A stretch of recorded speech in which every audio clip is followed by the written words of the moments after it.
Amén. Bueno, eso está clarito, ¿no? No hay necesidad de enseñar. Ya ahí está mismo, ahí mismito está.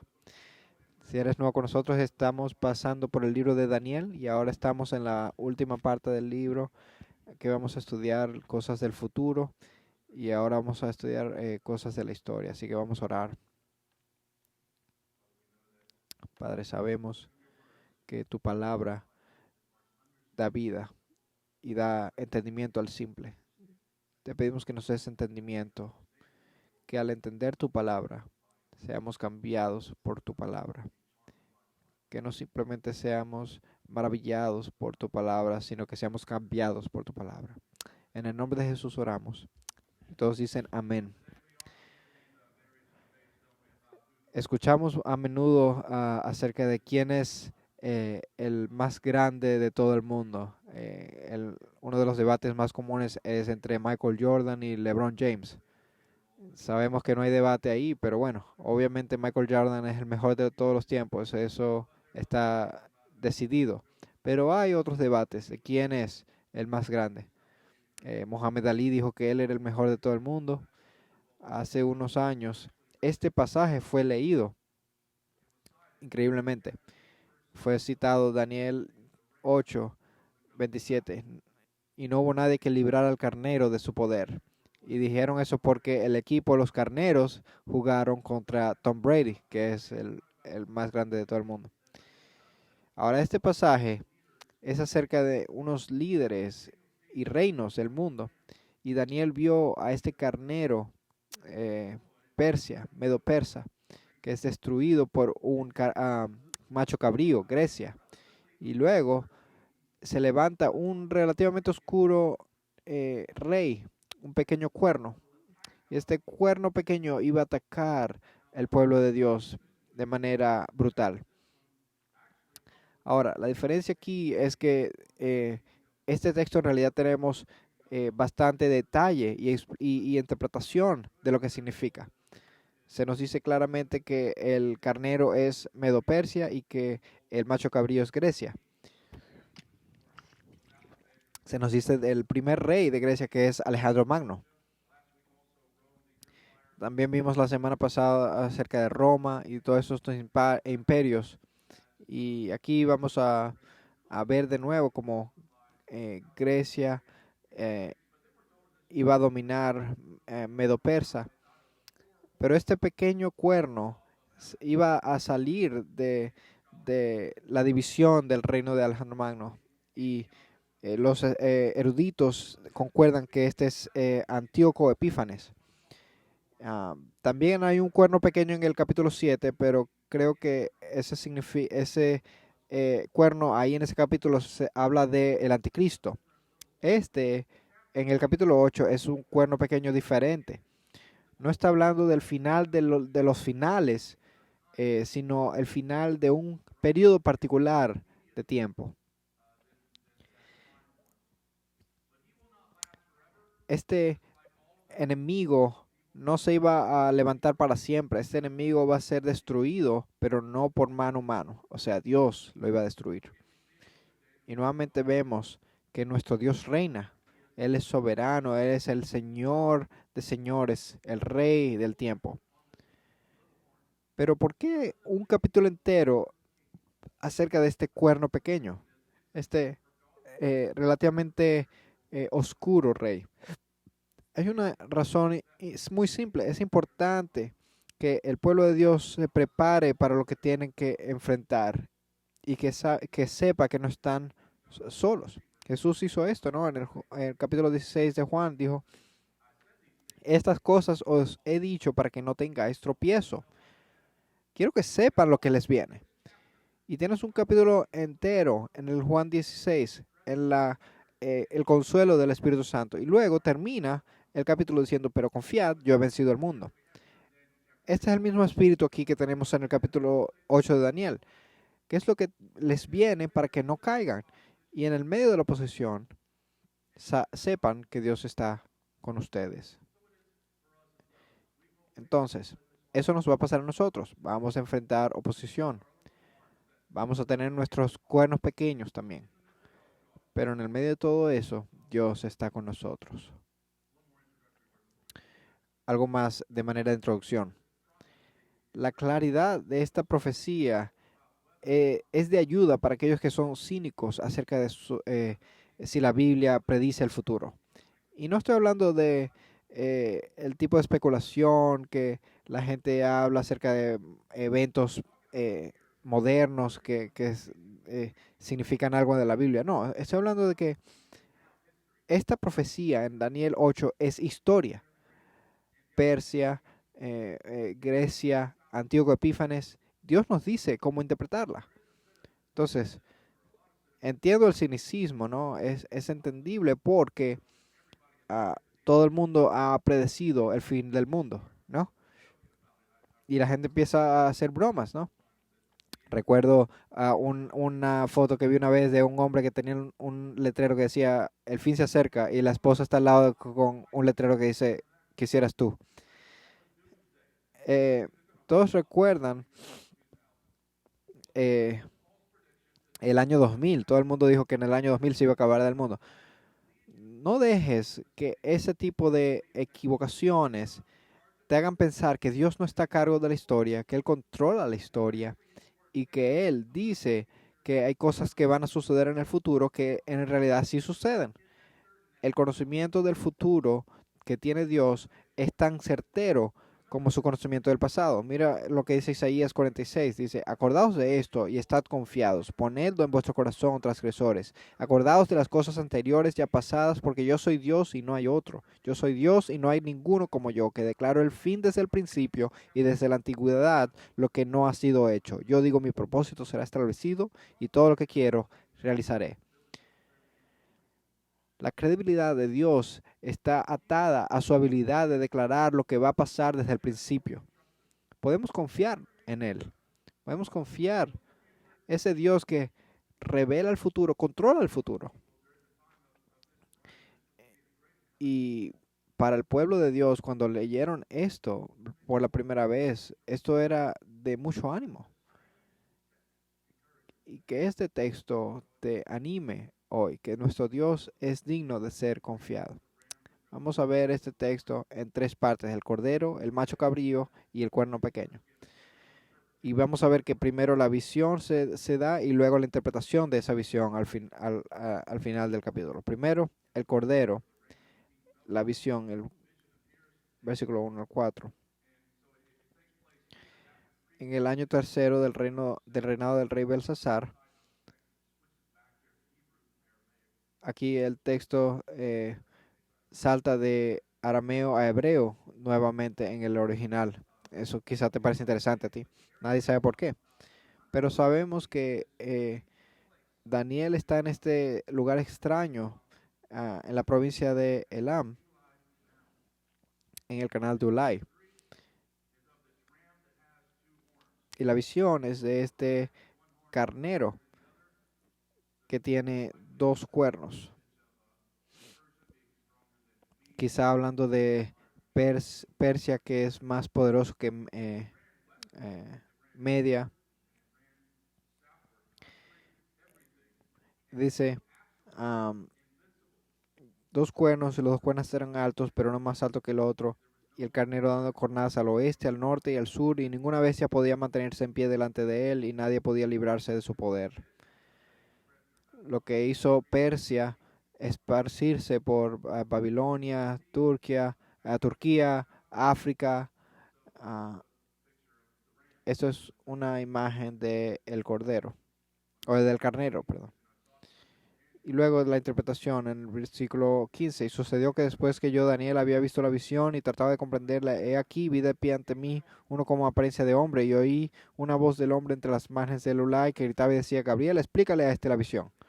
Ayúdale a este hombre a entender.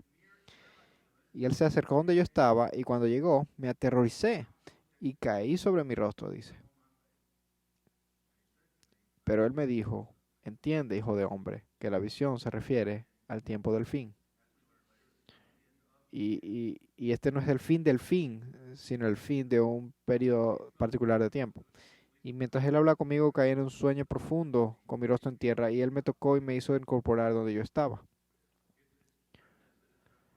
Esto suena mucho como Apocalipsis, ¿no? En Juan, cuando Juan recibe esa visión. Aquí vemos esa majestuosidad de Dios. Y dijo, aquí te voy a dar a conocer lo que sucederá al final de la ira, porque se refiere al tiempo señalado del fin. El carnero que viste con los dos cuernos representa a los reyes de Media y de Persia. Se revela a Daniel de este imperio. Este es el carnero. La segunda visión es el macho cabrío.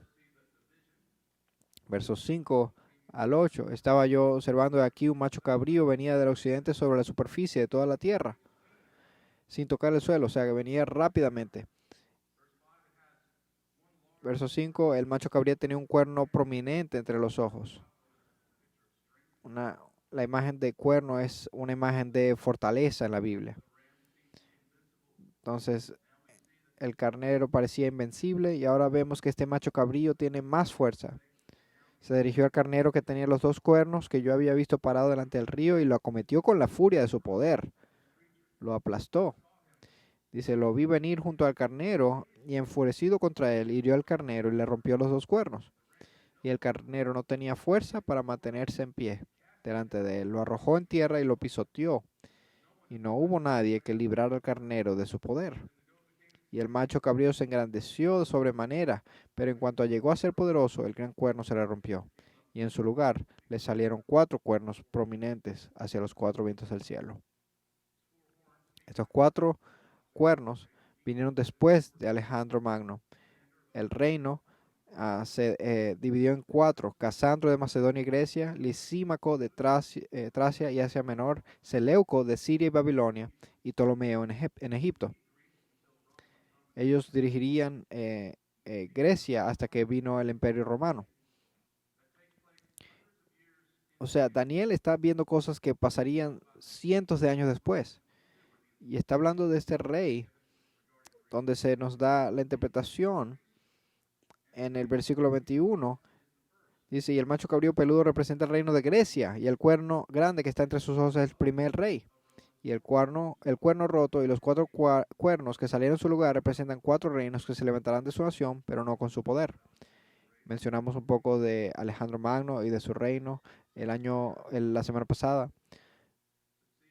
Él estudió bajo Aristóteles y conquistó el mundo a la edad de 26 años. Su vida fue corta, murió a los 33, pero la cultura greca se esparciría por todo el mundo y aún nos afecta hoy. Esta fue eh, eh, algo que Dios hizo provincialmente a través del imperio greco.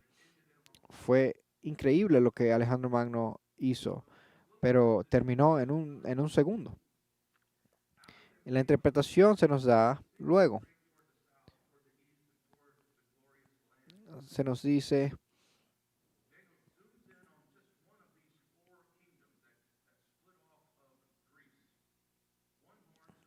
verso 9. De uno de ellos salió un cuerno pequeño que creció mucho hacia el sur, hacia el oriente y hacia la tierra hermosa. O sea, hacia el pueblo de Dios, hacia la tierra de Dios. Y está hablando de Antíoco Epífanes, que surge de ese reino seleuco. Él persiguió al pueblo de Dios de manera brutal. Comparado con Nabucodonosor, comparado con Alejandro Magno y otros reyes, él no es tan significante. Él reinó por un periodo corto de tiempo y no es conocido a través del mundo. Entonces, ¿por qué tanta atención se le da a este individuo, Antíoco Epífanes? La razón es por el tipo de dolor que le afligió sobre el pueblo de Dios. Fue imprecedente. Su nombre Epífanes se lo dio él a sí mismo, que significa Dios manifiesto. Sus enemigos lo llamaban Epímanes, que significa hombre desquiciado, loco. No es el mismo del capítulo 7, que es habla del anticristo. Este es un tipo de anticristo. Habla de la oposición al pueblo de Dios a través de la Biblia vemos que hay muchos anticristos, pero las actitudes de Antíoco Epífanes y del anticristo son similares. Su reino duró a unos 7 años y el escritor dice que am, creció hasta el ejército del cielo e hizo caer a la tierra parte del ejército y de las estrellas y las pisoteó. Esto habla de ah, guerra espiritual que obviamente está sucediendo, pero también puede ser una referencia a los santos como tal. Ah, esa mención de las estrellas. Creo que eso es lo que está diciendo aquí, basado en el verso 24. En la interpretación se nos dice ahí que este individuo ah, destruiría al pueblo de Dios. Y eso es lo que pasó en la historia. Su persecución empezó con el asesinato de el sacerdote Onías. Y en un periodo de 7 años hizo tanto daño al pueblo de Dios. Se engrandeció hasta igualarse con el jefe del ejército, le quitó su sacrificio continuo y fue derribado en lugar de su santuario. Y el ejército será entregado a cuernos junto con el sacrificio continuo a causa de la transgresión. Arrojará por la tierra la verdad y hará su voluntad y prosperará. El evento grande de Antíoco Epífanes fue eh, ah, la blasfemia en el templo. Eh, Hubo una masacre de los judíos en la ciudad. Antíoco Epífanes prohibió la circuncisión, ordenó parar los sacrificios en el templo, sacrificó un cerdo en el lugar santísimo, quemó las escrituras y mató a los santos y los fieles. Este rey fue totalmente desquiciado y brutal, pero no reinaría por mucho tiempo. Este rey murió en el año 164 antes de Cristo, quebrantado, pero no por la mano humana, sino por el Dios del cual él se burló.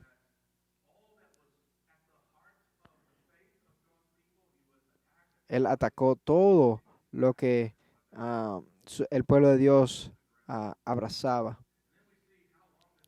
Y vemos, verso 13, menciona, oí entonces hablar un santo y otro santo dijo al que hablaba, ¿hasta cuándo durará la visión del sacrificio continuo de la transgresión que espanta y de que el lugar santo y el ejército sean pisoteados? Y le respondió, por 2300 tardes y mañanas, o sea, unos 7 años.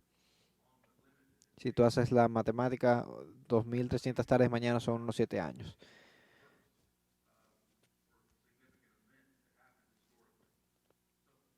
Entonces, ese es el cuerno pequeño. Eso probablemente no es un texto que tú te has memorizado. Luego tenemos la interpretación en el verso 23 de estos eventos increíbles. Dice, y al final de su reinado, cuando los transgresores se acaben, se levantará un rey insolente y hábil en intrigas. Su poder será grande, pero no por su propio poder, o sea que es poder satánico. Lo que hace Antíoco Epífanes son las cosas que Satanás siempre ha estado haciendo. El tipo de oposición que nosotros vamos a experimentar. Destruirá en forma extraordinaria, prosperará y hará su voluntad. Destruirá a los poderosos y al pueblo santo, y por su astucia, verso 25, hasta hará que el engaño prospere por su influencia. O sea, no se va a parar por nada. Es un narcisista orgulloso. Él se engrandecerá en su corazón y destruirá a muchos que están confiados. Aún se levantará contra el príncipe de los príncipes. Se va a rebelar contra Dios porque cree que Él es Dios. Será destruido sin intervención humana. Su reino será corto y va a caer a la mano de Dios. El libro de Segundo de Macabeos graba el final de este individuo. Yo estoy seguro que estabas leyendo eso esta mañana. Capítulo 9, 5 al 7, se nos dice, el Señor ah, lo, lo golpeó con un golpe incurable y tan pronto como dejó de hablar, fue capturado con un dolor increíble y fue torturado en sus intestinos y en ninguna manera paró su insolencia, sino que se llenó de más arrogancia, respirando fuego contra los judíos y dando órdenes más rápido.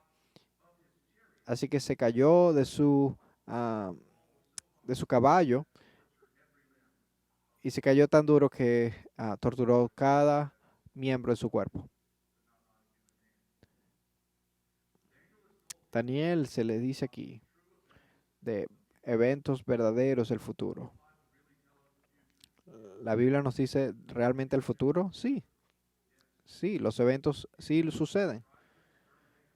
Antíoco Epífanes trató de destruir a los judíos y su religión. Destruyó las escrituras y todo llevó a lo que se llama la rebelión macabea en el 164 a.C., cuando Judas Macabeo dijo, no, vamos a empezar, vamos a atacar, no nos vamos a quedar con esto. Y restauraría la religión judía. Muchos pensaban que Judas Macabeo era el Mesías y los judíos hoy celebran el Hanukkah en recordatorio de esa victoria de Judas Macabeo. Y nuestro Señor Jesús mismo declaró que Él era la luz del mundo. Este mensaje es muy difícil para Daniel porque le pesa en su alma al pensar lo que le va a pasar a muchos. Y dice en el verso 27, yo Daniel me sentí agotado y enfermo algunos días. Después me levanté y atendí los asuntos del rey, pero yo estaba espantado a causa de la visión y no había nadie que la interpretara. Me encanta este versículo, porque dice, me sentí agotado y enfermo y me puse a trabajar.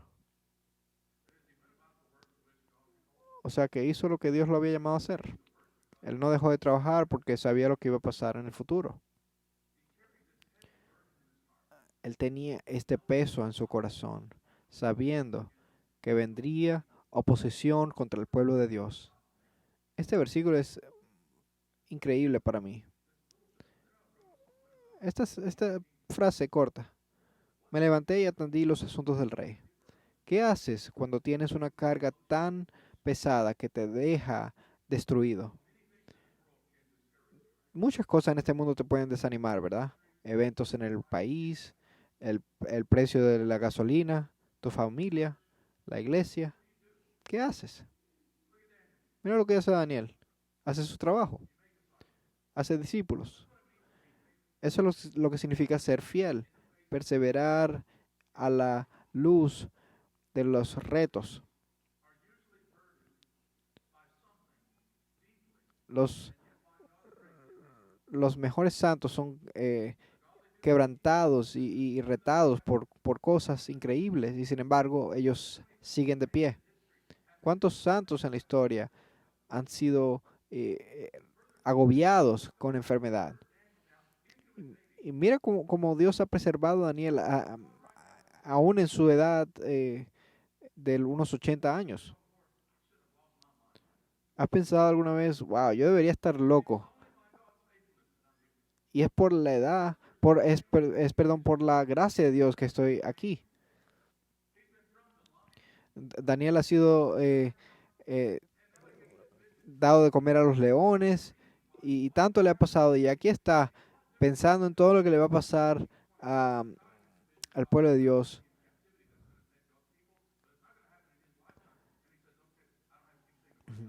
No es como ese Ezequías que se le revela la visión de que lo que le va a pasar en el futuro al pueblo de Dios Y sin embargo dice, bueno, eso no va a pasar en mi vida, así que estoy bien. Daniel no se puede sacar esto porque ama al pueblo de Dios, pero no se da por vencido. Él dice, atendió a los asuntos del rey. Ahora, vamos a tratar de aplicar este texto, esta visión. Quiero dejarte con dos realidades basadas en Daniel 8. Número uno, la oposición es inevitable. Y número dos, nuestro Dios es invencible. Número uno, la oposición es inevitable. La visión de Daniel de este cuerno pequeño nos muestra un patrón consistente de oposición satánica contra el pueblo de Dios. Recuerda tres cosas que se dice de este cuerno pequeño. Los sacrificios fueron quitados, el santuario fue destruido y la verdad fue arrojada al suelo. Y quiero sugerirte que Satanás sigue trabajando en estas áreas en la iglesia. Estos temas han, han escalado en realidades del Nuevo Pacto. ¿Qué significa esto? El sacrificio diario, Satanás va a atacar tu confianza en el sacrificio de Jesucristo. Antíoco Epífanes atacó el corazón de la fe del pueblo de Dios y el maligno también va a atacar el corazón de nuestra fe. Estos sacrificios eran parte del pacto mosaico y no son parte de la iglesia hoy, pero sí fueron dadas para eh, disfrutar de comunión con Dios. Y Satanás es el acusador de nuestra fe. Él quiere atacar tu confianza en la cruz. Por eso volvemos al Evangelio una y otra vez. Debemos recordar a diario que así como el sacrificio fue dado diario, nuestra confianza solamente puede estar en Cristo y solo en Él tenemos confianza. Y si estamos en Cristo, tenemos comunión, tenemos amor. No hay condenación para aquellos que están en Cristo.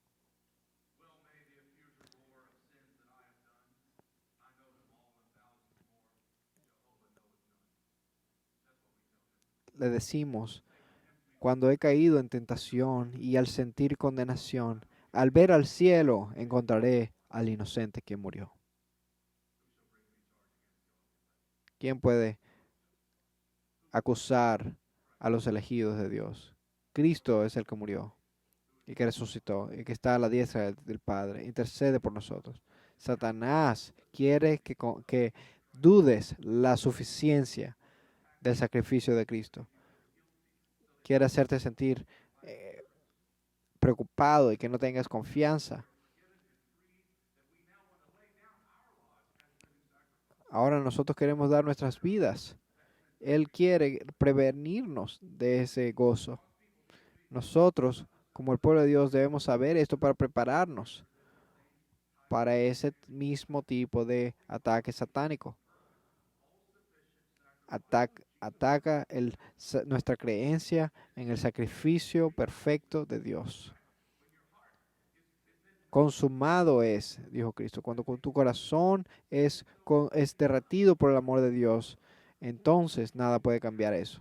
Satanás quiere que tú dudes la suficiencia de la obra de Cristo.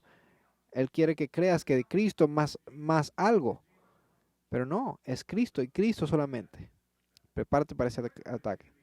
Una segunda manera como el enemigo ataca es el santuario del Señor, la comunión, la comunidad de la fe. Antíoco Epífanes atacó el santuario y Satanás hoy ataca el pueblo de Dios. ¿Puede usar persecución? En nuestro día no es la persecución, son tácticas más sutiles, ¿no? Enseñanzas falsas, eh, peleas, división. No permitas que Satanás se interponga entre tu fe y la comunidad de la fe. No caigas en la eh, agonía de la división. Más bien vamos a mostrar misericordia y vamos a darle un golpe a Satanás en la cara. Amamos los unos a los otros. Así es como batallamos contra los enemigos. Hablamos juntos la palabra de Dios, cantamos junto a la palabra de Dios, luchamos por gozo en Cristo juntos. Satanás quiere afligir la comunión del pueblo de Dios. Él quiere que dudes el sacrificio de Cristo. Y tercero, la verdad fue arrojada al suelo. Satanás sigue atacando de esta manera, haciéndote dudar la autoridad de la escritura. Esto es tan viejo como el jardín. El tentador ¿dijo Dios? Sí, ¿vas a morir realmente? Y hoy los sentimientos reinan y la verdad es arrojada al suelo. Pero la verdad es que la palabra de Dios es nuestra autoridad, no lo que dice la cultura, no lo que dice los cantantes, no lo que dice las películas, no lo que dicen los políticos. Satanás quiere que adoptes cualquier cosa en vez de la palabra de Dios. Y lo que vemos en nuestra cultura es que la cultura normaliza algunos pecados. Y cuando la cultura normaliza el pecado, es fácil normalizarlo y aceptarlo. Los cristianos deben tener fortaleza para enfrentar y confrontar el pecado. Te sugiero que Satanás sigue atacando de esta manera, haciéndote dudar el sacrificio de Cristo, afligiendo a la comunidad de la fe y causándonos cuestionar la autoridad de la Biblia. Y debemos recordar lo que dice Pedro en 1 Pedro 5. Sed de espíritu sobrio, estad alerta. Vuestro adversario el diablo anda al acecho como un león rugiente buscando a quien devorar. Así es como él busca devorar. Dice, resistidle firmes en la fe. Entonces, 1. Oposición es inevitable. Número 2. Nuestro Dios es invencible. Daniel 8 nos muestra que podemos confiar en nuestro Dios soberano. Él tendrá la última palabra. Dios le dijo esto a Gabriel unos 500 años antes de que pasara. Y luego pasaría justo como él dijo. Y este capítulo nos dice que nuestro Dios puede ser confiado. Él es el Señor de señores, el Rey del tiempo. La palabra de Dios puede ser confiada. Él predice el final de los imperios. El consejo del Señor permanece para siempre. Puedes confiar en su palabra. No puedes confiar en la gente todo el tiempo. No puedes confiar en tu equipo ganando. Mis equipos siempre pierden, pero Dios siempre gana. Las promesas de Dios pueden ser confiadas. Él es el Dios de las promesas. Génesis 3:15. Uno que iba a aplastar la cabeza de la serpiente. Promesa cumplida. La promesa a Abraham. La promesa de un profeta, como Moisés, un sacerdote como Melquisedec, una virgen que daría a luz. Lo que Dios dice, Él lo va a hacer.